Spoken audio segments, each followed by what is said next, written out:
Nous sommes en santé avec Dr Neganaloum José. Avec vous, nous allons parler du viol. Vu que nous sommes dans la période des 16 jours d'activisme. Bonjour et bienvenue sur le plateau de l'ALICO. Ok, bonjour. Vous allez bien? Merci, je vais bien, merci. J'espère que vous aussi. Surtout de nous prendre en marche, docteur. on va parler du viol, un sujet vraiment terrorisant, parce que juste dire viol, moi j'en ai la chair de poule. Quels sont les chiffres de la prévalence en parlant du viol au Tchad? Ok. Donc d'abord, je voudrais qu'on sache ce qu'est viol. Qu'est-ce que le viol en question, avant de venir sur les chiffres. Le viol d'abord, par définition, c'est un acte de pénétration sexuelle commis par violence, ou soit par menace, par contrainte ou par surprise. Donc il y a plusieurs cas qu'on peut qualifier de viol. Donc une relation sexuelle sans consentement. C'est-à-dire quand la personne n'a pas donné son avis éclairé, ou soit explicite. Pas à demi-mot. Pas à demi-mot, c'est que c'est viol. C'est viol. Oui, ça c'est un. De deux, par exemple, si une personne est sous l'effet d'un stupéfiant quelconque, qui n'arrive pas à prendre une décision, par exemple sous l'effet de l'alcool, de la drogue, c'est aussi le viol. Et aussi, parlant de décision, si la personne n'est pas apte à décider, c'est-à-dire les enfants de moins de 15 ans, si on a un rapport avec un enfant de moins de 15 ans, c'est que c'est aussi du viol. Parce qu'un enfant, un enfant ne peut pas avoir un consentement. Donc c'est un peu ça qu'on peut qualifier de viol. Maintenant, parlant de prévalence, même de l'incidence, si vous voulez, la prévalence, c'est d'abord le taux cumulé. Maintenant, l'incidence, c'est par rapport au c'est-à-dire le taux cumulé, c'est-à-dire le taux cumulé, par exemple, dans l'année. De viol dans l'année, par exemple. Dans l'année, voilà. ok. Maintenant, l'incidence, c'est par rapport à l'événement. Par exemple, en cas de conflit, en cas d'inondation, par exemple. Oui, par exemple, oui. Donc, maintenant, parlant de prévalence, au Tchad, il n'y a pas vraiment de chiffres concrets. C'est vrai, le classeur violence basé sur le genre fait souvent des statistiques mensuelles. Et ces statistiques mensuelles, c'est beaucoup plus dans les zones de conflit. Là, on a des chiffres clairs dans les zones de conflit comme le lac Tchad. Il y a des chiffres mensuels. Donc, on peut avoir, par exemple, si je prends pour le mois de septembre 2022. 22, par exemple. Il y avait, si nous prenons juste le cas de viol, il y avait environ 6 viols seulement dans le lac Tchad. Ça, c'est ce qui a été notifié. Mais les chiffres ne peuvent pas être de montrer la réalité. Concret, parce que le problème, c'est qu'en cas de viol, il y a beaucoup bon, les gens ont peur d'être stigmatisés. D'abord, les victimes. Bon, maintenant, on ne parle plus de victimes. On parle plus de victimes de viol, mais on parle des survivantes.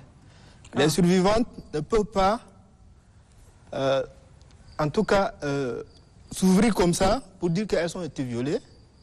Et il y a aussi beaucoup de situations qui empêchent que les survivantes parlent parce qu'il n'y a pas d'abord des centres d'écoute. Il n'y a pas assez de centres d'écoute, si bien qu'il y a beaucoup de cas dans la société. Ce n'est pas seulement dans les zones de conflit, mais partout dans les villes, dans les ménages, partout dans les rues, dans les champs, au marché, à l'école, partout, il y a les viols. Est-ce que c'est le fait qu'il manque de champs d'écoute, comme vous l'avez souligné tantôt? Parce que nous vivons dans une société où on a nos traditions, on a nos cultures, c'est-à-dire c'est très difficile de parler du viol. Aujourd'hui, même quand il y a un viol dans une famille, je ne sais pas combien vont te le dire.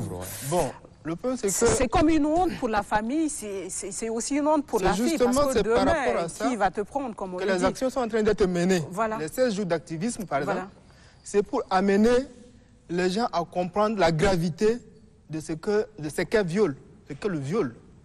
Le viol, c'est un crime, d'après les juristes. C'est un crime. Et pourquoi c'est un crime? Médicalement, ça joue énormément sur la santé. Certains ont qualifié même le viol comme étant,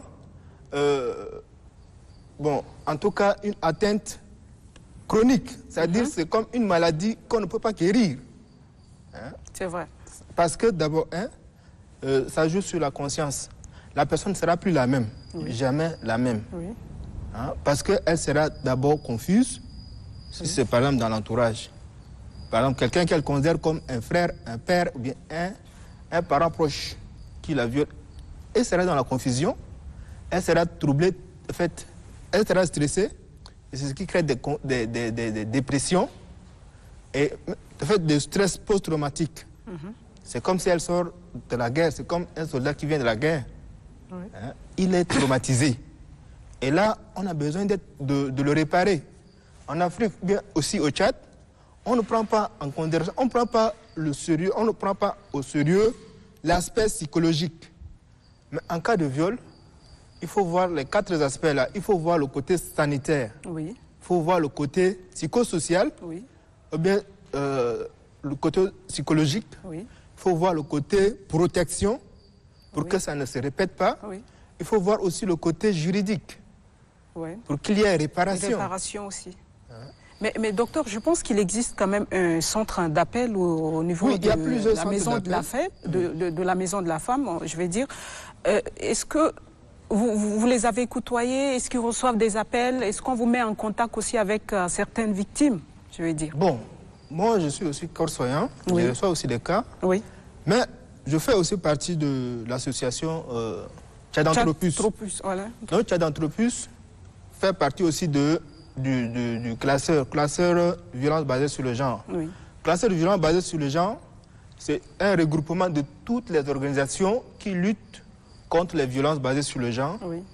Donc le classeur a fait déjà la matrice 4W, c'est-à-dire qui fait quoi où. Donc si vous cliquez sur le net, vous pouvez voir déjà tous les services qui sont disponibles ici en N'Djamena, que ce soit dans les provinces. Donc pour pouvoir orienter les femmes, soit pour les services sanitaires, soit pour le service psychologique, soit pour le droit de l'homme, soit pour la protection. Donc les humanitaires qui sont ici, leur travail c'est aussi de mettre en œuvre ces activités-là, aidées par l'État bien sûr. Oui. Donc ces structures sont mises en place, mais seulement ça ne permet pas vraiment de couvrir l'ensemble des cas, comme vous avez dit tout à l'heure là. C'est pas facile parce qu'il faut qu'elle ait confiance. Comme après le viol, il y a manque de confiance, il y a confusion, en tout cas il y a tout ce genre de choses. C'est pas facile que les violés viennent comme ça assister. Alors, docteur, je vous prends au mot. Quand ces filles violées ou ces femmes violées arrivent à dépasser ce stade-là de gêne, de honte, et qui arrivent jusqu'à vous pour dénoncer un cas de viol, et que, en tant que médecin, vous constatez les faits, est-ce que vous êtes toujours écouté par les juges, le côté justice? Est-ce que vous êtes toujours entendu? Bon, pas toujours, parce que le point c'est que souvent, il faut aussi savoir qu'est-ce qui crée les viols. D'une manière générale, il faut savoir que les viols sont causés par les inégalités. Ça peut être inégalité au niveau familial, au niveau communautaire, mais au niveau national. Maintenant, ces inégalités exposent les victimes, les survivantes au viol. Inégalité dans quel sens? Inégalité, par exemple. Oui. Quelqu'un qui a beaucoup de moyens, qui a beaucoup de... il est... se croit tout permis. Il se croit tout permis. Il est au-dessus de la loi, par exemple, comme on le dit ici. Oui. Quelqu'un qui se croit au-dessus de la loi, et il y en a beaucoup ici d'ailleurs, qu'est-ce qui se passe? C'est que ces femmes-là ont peur d'aller dénoncer ce monsieur. Pourquoi? Parce que si il le dénonce, elle ne peut pas être protégée. Il va venir peut-être finir avec elle. Hein? Moi, j'ai vu des cas comme ça. Ici à N'Djamena, ici à la capitale, dans les cas... En fait, je ne veux pas citer les choses, citer les noms, pour ne pas exposer certaines personnes, ou bien pour ne pas m'exposer moi-même. C'est très sensible, on comprend. Il y en a qui ne veulent pas dénoncer. Moi, je les ai suppliés même. Il faut qu'on les aide. Mais elles disent non, elles ne veulent pas. Elles préfèrent rester dans cette position-là. Parce que si elles essayent, elles risquent leur vie. Mais docteur, est-ce que par moment, elles ne cherchent pas, hein, je pouvais parler de ces filles ou ces femmes, ne cherchent pas forcément à se protéger elles-mêmes? Parce que tous les violeurs, la majorité ne sont pas riches, la majorité, ce n'est pas tous ceux qui ont le pouvoir. Il y a des voyous, des personnes dans la rue, des gens, même des gens de la famille aussi. Et donc, si quand ça ne parle pas, est-ce que c'est forcément... je vais parler, vous avez énuméré l'illégalité tout à l'heure. Oui, vous pouvez parler, oui. Vous pouvez toujours réagir. L'inégalité, bon. Docteur, il y a quelques années, nous avons eu un problème ici, au Tchad, avec une fille qui s'appelle Zoura. Oui, oui. Les enfants ont été arrêtés et ont été libérés. Le viol, je ne sais pas pour le Tchad, mais en France, il n'y a pas de jurisprudence et c'est ça. Vous pouvez mettre 100 ans, le jour où on met la main sur vous, on met la main sur vous. Ouais. Ça, c'est la première chose. La deuxième des choses, vous avez dit que parfois c'est un problème social. Non, ce n'est pas un problème social. Je m'inscris en faux. Parce qu'aujourd'hui, dans notre société, une femme, je suis désolé de vous le dire, moi j'ai 8 grandes sœurs, je suis le seul garçon et le dernier, donc j'épouse la cause des femmes. C'est la force. Parce qu'on dit que Mara Sakit, le premier viol, pour moi ça vient de ce mot déjà. Mara Sakit. Marada Kabir qui est quelque chose Saker. Il y a déjà ce viol. Et les gens aujourd'hui, quand ils violent une femme, c'est même dans la famille. Il ne faut pas dire que c'est les puissants. Hein. Même dans la famille, les cousins, les cousines, on a des cas comme ça qui ont quand même créé des grossesses. On a des cas où les gens, ils tabassent les femmes et les violent. Il ne faut pas dire que c'est simplement l'histoire. Ça, c'est un sujet très, très grave. Sincèrement, docteur, excusez-moi, vous voyez l'émotion que j'ai parce que j'ai des soeurs. C'est un sujet très, très grave. Parce que quand moi je vois les violeurs de Zoura aujourd'hui, ils sont en liberté. Et il y en a comme ça, il y a des cas, il y a des cas. Même dans la famille, il faut commencer par là. Et vous savez que parfois c'est même culturel. Docteur, le viol est culturel. Les gens volent leurs femmes. Ouais. Vous le savez, on ne va pas dire des choses ici. Tu vas voler ta femme. Monsieur le conseiller, on comprend votre rage, c'est un sujet très sensible. Vos émotions aussi.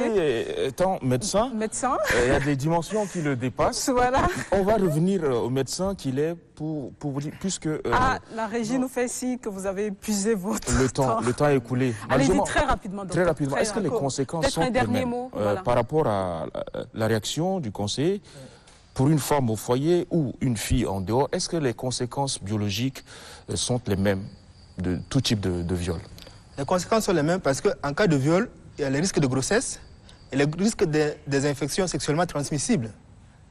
Et maintenant, sans parler de l'aspect psychologique, psychosocial, dans la société, elle va se sentir très mal à l'aise. D'accord. Et comme je disais, les inégalités, tout ça. Et c'est que moi, je voudrais dire et redire. Je voudrais que tout le monde retienne, qu'on le répète. La victime, en fait, les survivantes ne sont pas les causes des viols. Hein? La cause des viols, c'est le violeur. C'est ça. Les causes des viols, c'est le violeur. Souvent, on a tendance à accuser les survivantes. Oui, tout à fait. C'est que c'est encore un tort qu'on est en train de faire aux survivantes. En tout cas, mais c'est vrai, c'est un problème sérieux qu'on le vit ici. Parce que tu es violé aujourd'hui, on te dit, ah, c'est toi, qu'est-ce que tu cherches là-bas? Elle est partie où à cette heure-ci? Donc, on rejette toujours le tort à la femme. Mais bon...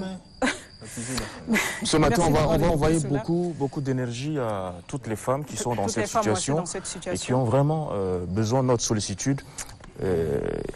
À tous les niveaux. À tous les niveaux. À tous les niveaux. Allez, l'émission à l'écho se poursuit. Merci beaucoup. Monsieur le conseiller, merci. Merci, docteur. Merci.